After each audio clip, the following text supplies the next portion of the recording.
Bienvenue dans cette nouvelle édition du Non-Stop Info. Sommaire, l'annonce de la mort de l'opposant gabonais André Mbaobam déclenche des émeutes à Libreville lundi, notamment autour de l'ambassade du Bénin. L'opposition est désignée comme le principal responsable. Les élections présidentielles et législatives se poursuivent ce mardi au Soudan. 37 millions d'électeurs sont attendus aux urnes. Le président sortant Omar El-Béchir est candidat à sa réélection, mais le scrutin est boycotté par l'opposition. La proposition présidentielle de repentance et d'amnistie fait débat en Côte d'Ivoire. Elle s'adresse aux militants de l'ancien président Laurent Gbagbo, mais pour certains observateurs, elle devrait s'appliquer également aux partisans du dirigeant actuel, Alassane Ouattara. Mais d'abord, cela fait très précisément un an, jour pour jour, que 219 jeunes filles du lycée de Chibok ont été kidnappées au Nigeria. Le rapteur orchestré par la secte Boko Haram avait suscité l'indignation générale, même si le mouvement s'est ensuite essoufflé. Plusieurs rassemblements et veillées sont prévus ce mardi dans la capitale Abuja. Des enlèvements massifs qui sont la signature de Boko Haram. En un an et demi, le groupe terroriste a capturé 2000 femmes au Nigeria. Le Nigeria, où le général Muhammadu Buhari étend son pouvoir exécutif lors des élections locales. Le président fraîchement élu obtient 21 sièges de gouverneur sur les 29 en jeu. Les États du Nord, particulièrement touchés par Boko Haram, ont été perdus par le PDP, le parti du président sortant, Goodluck Jonathan. L'État de Rivers, au sud du pays, est stratégique pour sa production pétrolière, reste aux mains du parti de l'ancien président.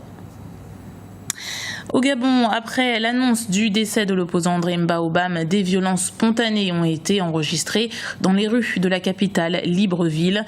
Bilan, véhicules brûlés et ambassades du Bénin et du Gabon saccagées. L'opposition est pointée du doigt. Reportage de notre correspondant Douglas Toutoum. L'ancien secrétaire exécutif de l'Union nationale, parti de l'opposition gabonaise, André Mbaobam est décédé le dimanche 12 avril 2015 à Yaoundé au Cameroun à l'âge de 58 ans. Une nouvelle qui a plongé ses anciens compagnons politiques et le pays tout entier dans un profond désarroi. Cette triste nouvelle a entraîné de nombreux heurts dans les quartiers de Libreville. L'ambassade du Bénin au Gabon a été saccagée et brûlée. Des véhicules caillassés et plusieurs autres dommages ont été enregistrés dans les rues de la capitale. Notre boulot, c'est d'assurer la sécurité des personnes et des biens. Et nous allons l'assurer dans toute la rigueur. Parce que ceux qui ont posé cet acte répréhensible face à un pays ami, mais nous allons les poursuivre. Et nous avons des indices qui nous font penser sérieusement que ces gens ont agi sur les ordres des hommes politiques. Eh bien, même les hommes politiques, quelle que soit leur nature, quelle que soit leur taille, nous allons pouvoir faire respecter les lois en vigueur. Pour sa part, le président de l'Union nationale et membre du Front uni de l'opposition refuse toute implication de son parti dans ces événements. Est-ce qu'il peut le prouver ?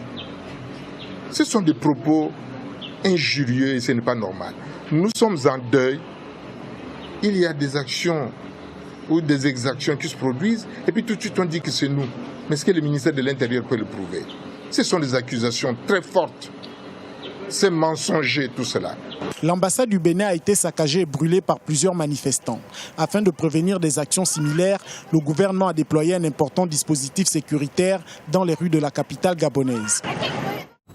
Depuis lundi, les Soudanais sont appelés aux urnes pour élire leur président de la République ainsi que leur député. Le président sortant, Omar El-Béchir, brigue son dernier mandat, mais les principaux partis d'opposition ont appelé à boycotter le scrutin. Kekilia Feto.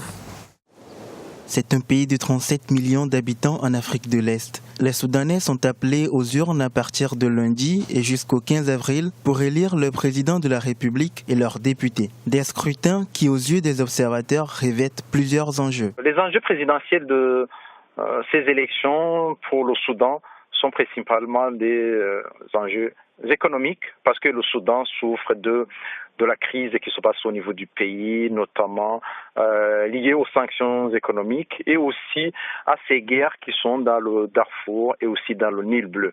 Donc, il y a aussi un besoin pour la population, un besoin de réconciliation, un besoin aussi de la fin de la guerre qui se trouve au niveau du Sud et aussi au niveau de Darfour. Si le parti du Congrès national, celui du président Omar el-Béchir, est quasi certain de la réélection de son candidat, l'opposition de son côté appelle à boycotter ce qu'elle considère comme un simulacre d'élection. L'opposition voudrait la mise en place d'un gouvernement transitoire permettant une meilleure représentativité de toutes les sensibilités politiques du pays pour faire face aux nombreux défis que le Soudan doit relever. Pour le président Béchir, éventuellement s'il gagne les élections, son dernier mandat, la fin des poursuites de la Cour pénale internationale et ce qui va s'acheminer vers la solution du président kenyan, se présenter et essayer de jouer la transparence et jouer la justice en tant que telle.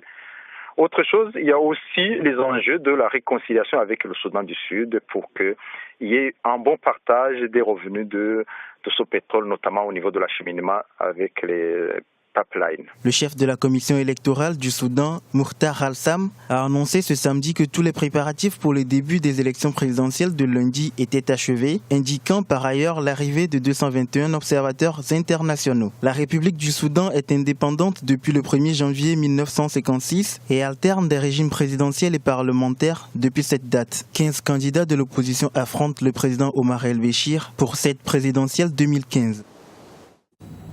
En Côte d'Ivoire, le président Alassane Ouattara s'est adressé ce week-end aux familles des victimes de la crise post-électorale de 2010-2011, une crise où 3000 personnes ont été tuées. Le chef de l'État a également appelé à ce que les condamnés et sympathisants de l'ancien président Laurent Gbagbo demandent pardon à leurs victimes avant de pouvoir espérer toute grâce présidentielle. Mais certaines voix s'élèvent pour réagir à cette déclaration et demandent à ce que les responsables du clan du dirigeant actuel soient eux aussi jugés. Écoutez les propos d'Hélène Nyonsaï, coordinatrice de la Convention de la société civile ivoirienne. Je suis d'accord pour amnistier, mais il faut que les gens soient jugés, qu'on reconnaisse ce qui s'est passé et qu'il y ait des sanctions et après l'amnistie viendra. Au moins ces gens-là sauront que demain, s'ils commettent des actes, ils seront jugés et que la justice sera vraiment forte. Mais aujourd'hui, on ne sait même pas. On n'est pas allé au bout du processus de ce jugement. On ne connaît pas les auteurs aujourd'hui. On ne peut pas parler d'amnistie maintenant. Les agissements du Kenya en matière de politique antiterroriste remis en question. 2 associations de défense des droits de l'homme ont vu leur compte gelé. Muslim for Human Rights et Aki Africa, bien connus des Kenyans, ont été accusés de soutenir l'action des Shebab près de 2 semaines après l'attaque du campus de Garissa qui a fait 150 morts. Ces 2 ONG étaient également connues pour critiquer ouvertement l'État kényan. Elles devront désormais prouver leur innocence comme la loi antiterroriste de 2012 le prévoit. C'était le journal de la rédaction. Merci de l'avoir suivi. Retrouvez dans un instant une nouvelle édition du Non-Stop Info sur Africa 24.